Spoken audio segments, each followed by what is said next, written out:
Heinrich Himmler, one of the most powerful men in Nazi Germany, built the machinery of terror that enabled Hitler's vision of an empire to unfold. But before we dive into his story, remember, this video is not free. Please support us with a like, comment, and subscription so we can continue making history come alive.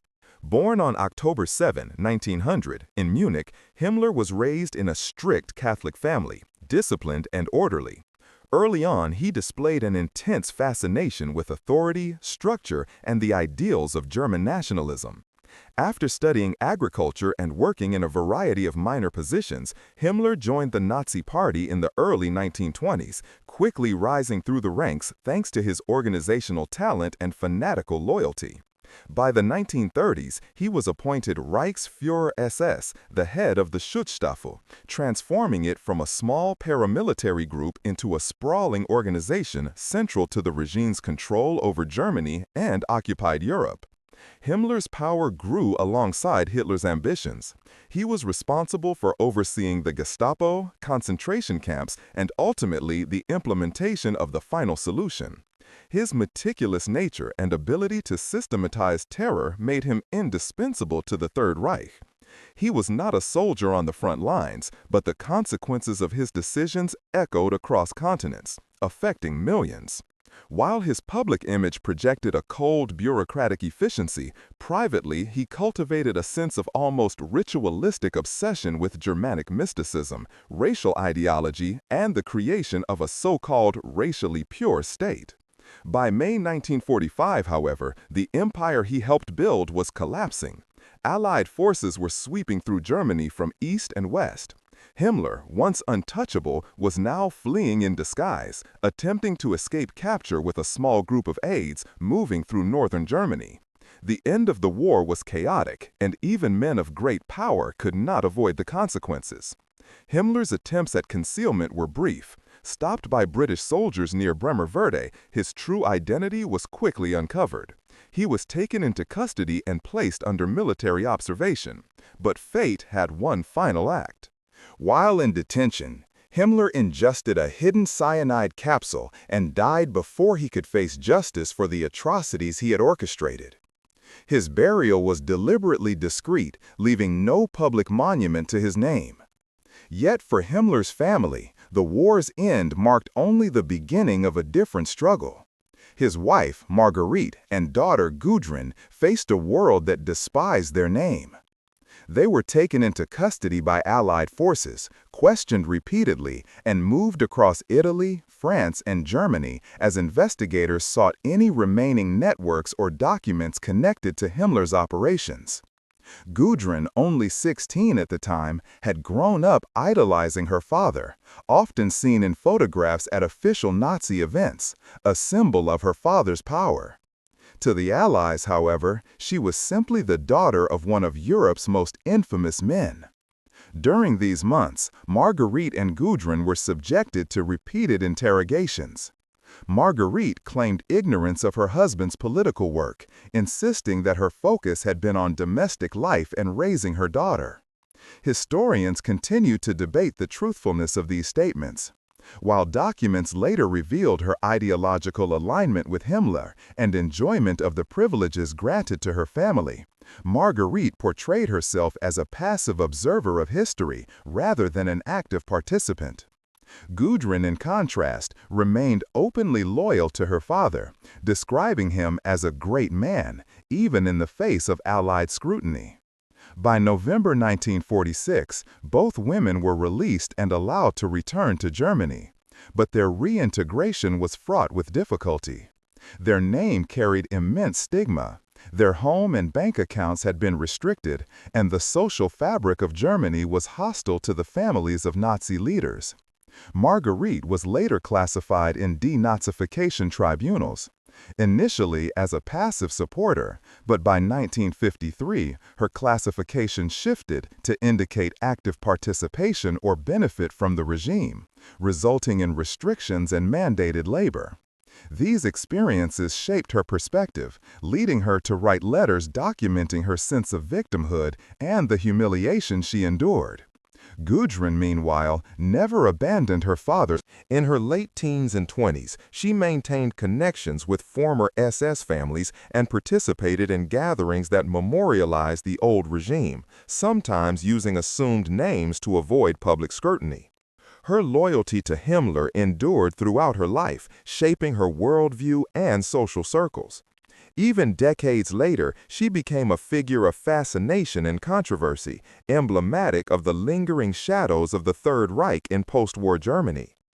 Himmler's rise, fall, and the survival of his family reflect the duality of power and consequence. As the architect of terror, he was one of history's most notorious figures. As a father and husband, his family bore the weight of his crimes, navigating a hostile world while maintaining complex loyalties. This story illustrates not only the destructive reach of ideology, but also the resilience of those who lived in its shadow. After the war ended, Margarete and Gudrun Himmler faced a Europe that had been reshaped by devastation and justice. The collapse of the Third Reich left the family without protection, wealth, or status, and the shadow of Heinrich Himmler's crimes hung over them. The Allies viewed them with suspicion, unsure whether they possessed knowledge of hidden networks, documents, or lingering Nazi influence. From northern Italy to southern Germany, they were transported, questioned, and scrutinized repeatedly. At only 16, Gudrun had grown up idolizing her father, a man whose authority and vision had dominated her childhood. She had been photographed at rallies and official events, often appearing proud and composed beside Himmler. To the Allies, however, she was no more than the daughter of one of the most notorious men in Europe, a witness, not a perpetrator, but someone whose loyalty and understanding of the regime were carefully examined. Margarete, meanwhile, tried to present herself as a passive, devoted mother and wife. She claimed she had been entirely focused on family life, unaware of the full extent of her husband's political and criminal activities. Yet documents from the Nazi era painted a more complex picture. Margarete had benefited from privileges granted by Himmler's position and shares, at least partially, his ideological worldview. The denazification tribunals, established across post-war Germany, categorized citizens based on their involvement with the Nazi regime. In 1951, Margarete was initially classified as a Mitläufer, or follower, a relatively mild designation implying passive support. However, as new information emerged regarding her participation in Nazi-affiliated organizations and her ideological alignment with Himmler, British occupation authorities re-evaluated her status in 1953, upgrading her classification to that of an Aktivist/Profiteur, indicating active support or benefit. She was required to complete 30 days of labor service without voting rights and lost access to certain pension benefits. These penalties underscored the challenge of reintegrating families of prominent Nazis into post-war German society. For Gudrun, adolescence and early adulthood were defined by devotion to her father's memory. She never renounced Himmler or his ideology, and her loyalty shaped both her social life and professional choices. By the 1950s, she began working in Munich as a secretary and occasionally used assumed names to navigate a society that still associated her with her father's infamy. She also maintained close contact with other former SS families, participating in informal gatherings that kept the memory of the old regime alive. These networks became a subtle form of social and ideological continuity, a private echo of a vanished world. The challenges faced by Margarete and Gudrun were not purely legal or bureaucratic. They lived under the constant scrutiny of a society that both feared and despised them. Publicly, they were anonymous citizens, but privately, their lives remained tethered to the legacy of Heinrich Himmler. Margarete described her situation as one of humiliation and isolation, writing letters in which she depicted herself as a victim of post-war hatred, while historians later revealed her continued ideological sympathies. Gudrun, however, displayed unwavering devotion, claiming in interviews decades later that her father had done nothing wrong and that she could never believe otherwise. In the late 1950s and early 1960s, Gudrun's life took on new dimensions. She married Wolf Dietrich Burwitz, an engineer and member of the East German National Democratic Party, and the couple settled near Munich with their children. She maintained a public facade of normalcy while privately remaining engaged with former SS networks, attending reunions and offering support to veterans and their families. These gatherings served as a private sanctuary, a place where memories of the Third Reich could be shared and preserved without public scrutiny. The persistence of these networks illustrated how the legacy of Nazi Germany extended far beyond 1945. Gudrun's activities, quietly advocating for former SS members, writing letters to prisoners, and participating in veteran reunions, revealed the complex interplay of loyalty, memory, and ideology. Publicly, she remained cautious, avoiding photographs or media attention, yet her influence within these circles was significant. Margarete, meanwhile, continued to navigate the consequences of her classification by Allied authorities, adjusting to life without privileges and living modestly in the Munich area. Himmler's family story highlights the human dimensions of historical legacy. While Heinrich Himmler was responsible for some of the most horrific crimes of the 20th century, his family members were forced to negotiate their survival in a world that condemned their name. Margarete and Gudrun's experiences reveal how the shadow of infamy can shape the personal and social realities of those connected to historical figures. Their lives were defined by adaptation, secrecy, and loyalty, an ongoing struggle between personal identity and public perception. By the mid-1960s, Gudrun had become increasingly engaged in social and veteran circles connected to former Nazis, balancing her private admiration for her father with the need to live in a post-war Germany that sought to forget its past. Margarete, aging and wary, focused on survival and modest domestic life, never fully escaping the stigma of her family name. Their story serves as a lens through which to view post-war Germany, a nation attempting to reconcile justice, memory, and the realities of millions. Whose lives were entangled with the Nazi regime. As Germany stabilized in the 1950s and 1960s, Gudrun Himmler, now a young adult, began to carve out a life that straddled two worlds. Publicly, she was a civilian, quietly working as a secretary and mother in the Munich area, maintaining a low profile to avoid the stigma of her family name. Privately, however, she remained deeply connected to her father's memory and to the networks of former SS members who had survived the collapse of the Third Reich. These networks were small, informal, and often clandestine, providing a space for veterans and their families to maintain bonds and share memories of the past. Gudrun's marriage to Wolf Dietrich Burwitz, an engineer and a member of the East German National Democratic Party, offered her stability and a socially acceptable identity. Yet even within her domestic life, she never abandoned the legacy of her father. She participated in private reunions of former SS officers, communicated with incarcerated veterans, and helped their families. These activities were discreet but persistent, reflecting a lifelong commitment to preserving the memory of the Third Reich and her father's role within it. Her actions illustrated how personal loyalty and ideological attachment could survive beyond the defeat of a regime. While Gudrun's public identity was that of a conventional citizen, her private actions drew scrutiny from historians, journalists, and occasionally law enforcement. She used pseudonyms to navigate the post-war social landscape, a practical choice in a society that continued to view the children of high-ranking Nazis with suspicion. Despite the necessity of secrecy, she never wavered in her defense of Heinrich Himmler, describing him in interviews as a great man who did good things for Germany. This unwavering loyalty became a defining aspect of her life, influencing her social connections, professional choices, and personal worldview. Margarete, on the other hand, faced a more direct confrontation with the consequences of her husband's actions. The denazification process in Germany imposed legal and social limitations, including labor service, pension restrictions, and public censure. Margarete's attempts to assert her innocence or passivity were complicated by historical evidence of her ideological alignment and benefits derived from her husband's position. Nevertheless, she navigated this difficult landscape with caution, relying on social networks of former associates and sympathetic acquaintances to maintain a degree of security and stability. During the 1950s, Gudrun became increasingly active in efforts to support former SS members and their families. She organized meetings, offered logistical assistance, and helped preserve documents and personal histories. These activities, while largely hidden from public view, formed an intricate network that reinforced loyalty and ideological continuity.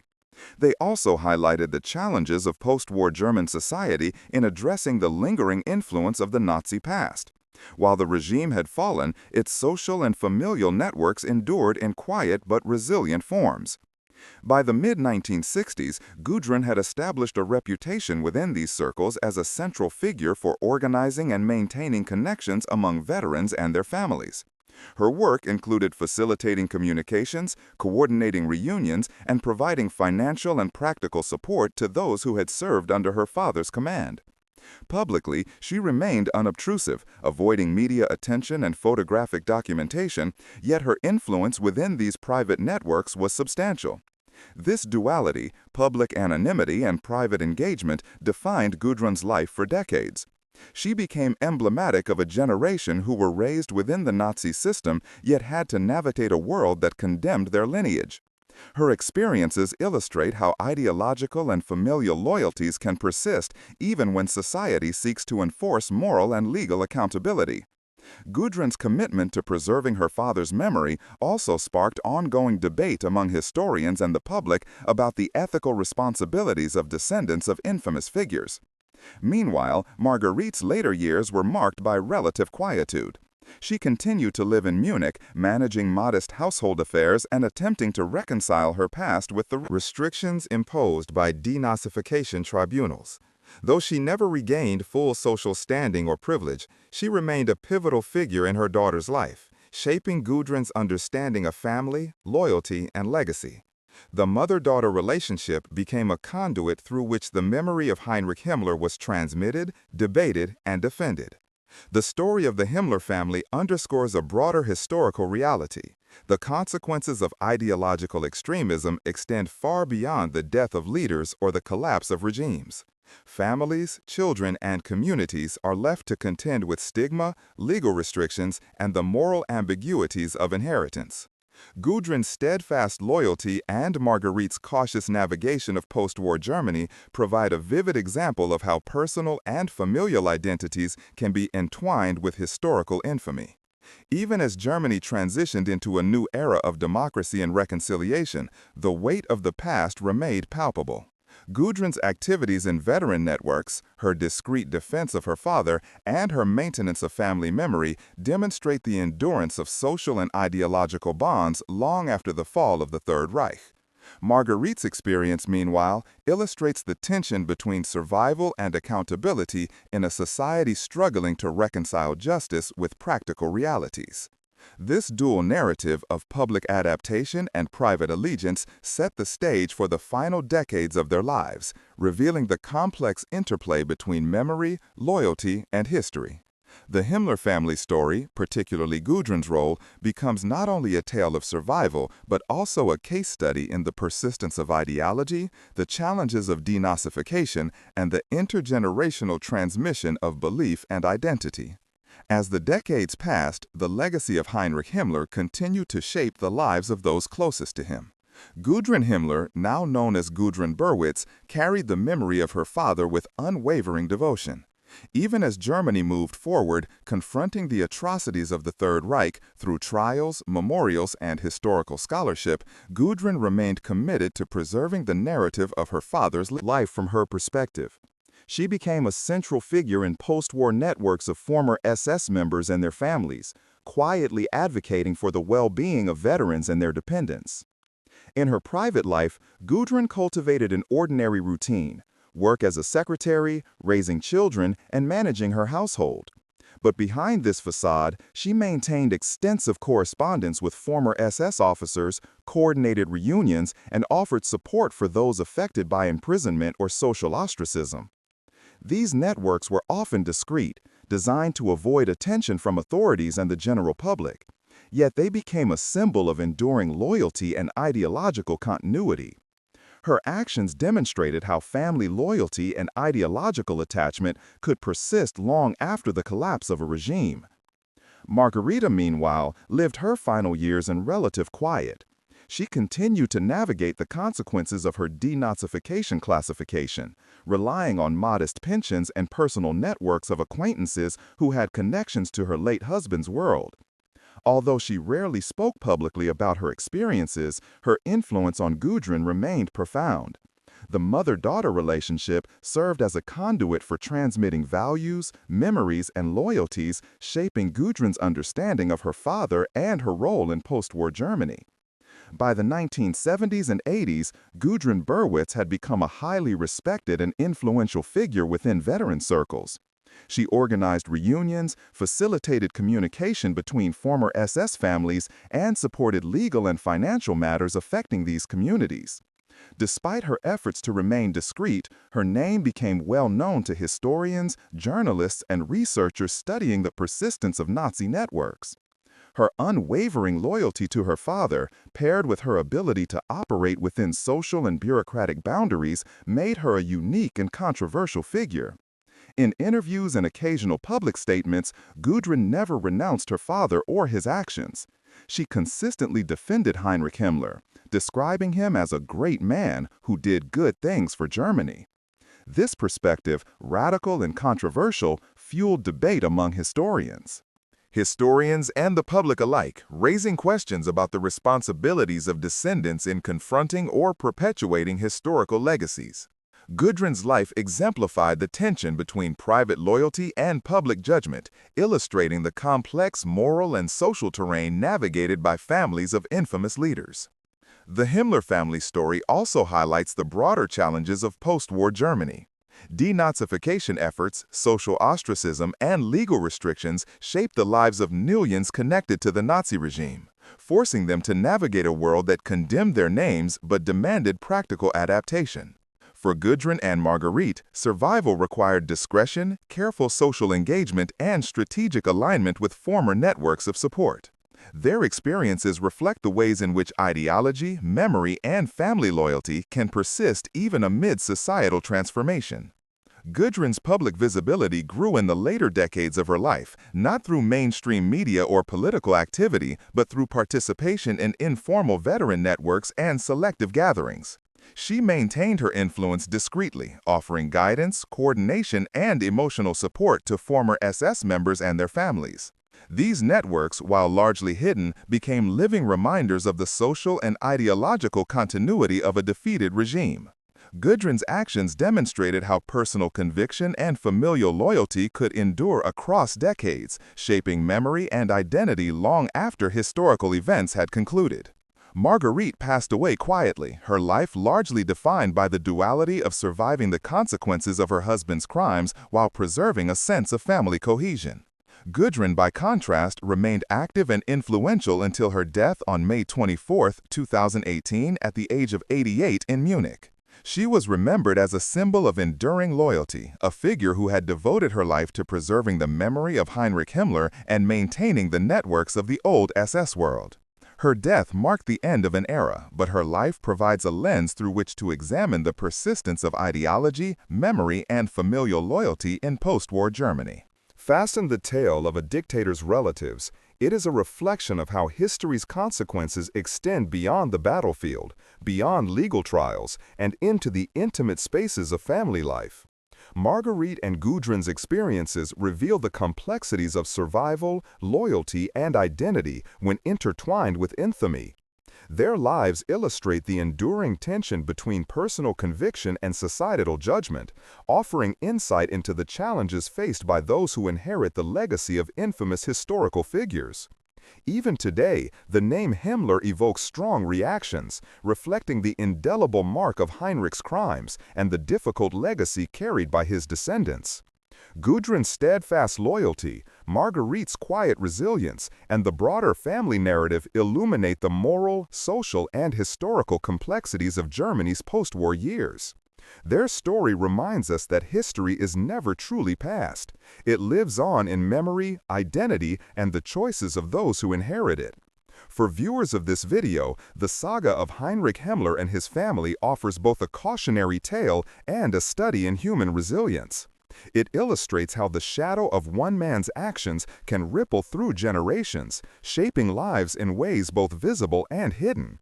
As we conclude, consider how history, memory, and personal loyalty intersect, and how the story of Margarete and Gudrun Himmler reflects the enduring influence of the Third Reich long after its fall. Thank you for watching. If you found this story compelling, please like this video, subscribe, and hit the notification bell to explore more untold histories from World War II and beyond.